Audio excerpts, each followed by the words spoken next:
కాజల్ అగర్వాల్ సందడి చేసింది. World cancer day సందర్భంగా కాకినాడలో ఏర్పాటు చేసిన 2K రన్లో కాజల్ పాల్గొంది.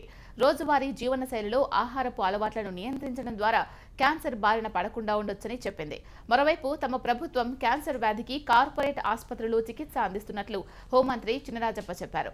క్యాన్సర్ వ్యాధి పట్ల అవగాహన కార్యక్రమాన్ని ఏర్పాటు చేసిన సూర్య గ్లోబల్ ఆసుపత్రి యాజమాన్యాన్ని కాజల్, చినరాజప్ప అభినందించారు.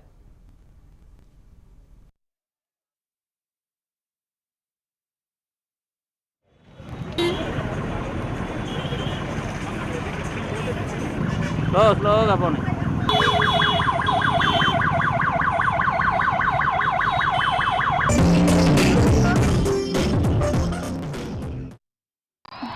ఎలా ఉన్నారు Kakinada?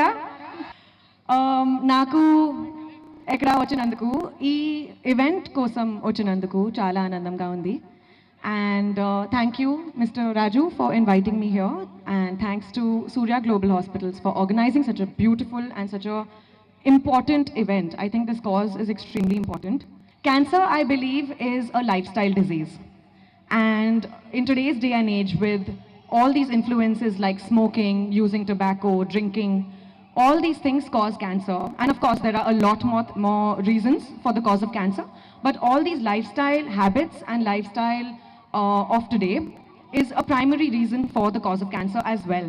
And these are the things which are in our control. So let's take charge of it. Trust me, smoking is not cool. Drinking is not macho. So please believe me, girls and boys, you all don't really have to drink and smoke to be cool. That's not how it works. Focus on your education instead. మన cancer గురించి మనకు తెలుసు. పూర్వం నుంచి ఇది ఉంది. అప్పుడు రాచపుండు అనే చెప్పేవారు అందరూ కూడా. అప్పుడు వైద్యం అంతా మూలికల ద్వారా వైద్యం చేసేవారు. ఆ రోజు అందరికీ లేదు, కొద్దిమందికి వచ్చేది. ఈరోజు పరిస్థితులు మారిపోయి ఆరోగ్య భద్రత కూడా తగ్గిపోయి పొల్యూషన్ అయిపోయి, వాటర్ పొల్యూషన్ అయిపోయి, ఈ పరిస్థితిలో ప్రతి ఒక్కరికి కూడా క్యాన్సర్ అటాక్ అయ్యే పరిస్థితి వచ్చింది. ఇవాళ మందులు కూడా కనుగొనడం జరిగింది.